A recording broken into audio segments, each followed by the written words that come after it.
ஜாதகத்துல 12 ராசி கட்டம் இருக்குது இல்லைங்களா? அந்த 12 ராசி கட்டத்துல ஏதாவது ஒரு கட்டத்துல லான்னு போட்டுக்காதான் லக்னம்.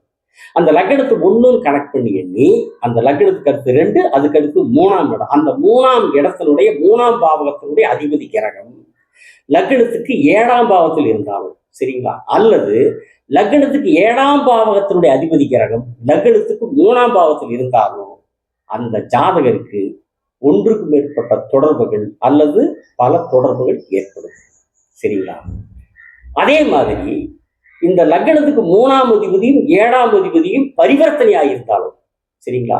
அதாவது பரிவர்த்தனைனா இந்த 3ஆம் அதிபதி 7ல போய் அமர்ந்து அந்த 7ஆம் அதிபதி இந்த 3ல வந்து அமர்ந்து இருந்தாலும் இதுதான் பரிவர்த்தனை. இப்படி 3ஆம் அதிபதியும் 7ஆம் அதிபதியும் ஒருவருக்கு ஒருவர் பரிவர்த்தனை ஆகியிருந்தாலோ அல்லது 3ஆம் அதிபதி 7ல இருந்தாலோ அல்லது 7ஆம் அதிபதி 3ல இருந்தாலோ அந்த ஜாதகருக்கு ஒன்றுக்கு மேற்பட்ட தொடர்புகளோ அல்லது பல தொடர்புகளோ ஏற்படும். சரிங்களா?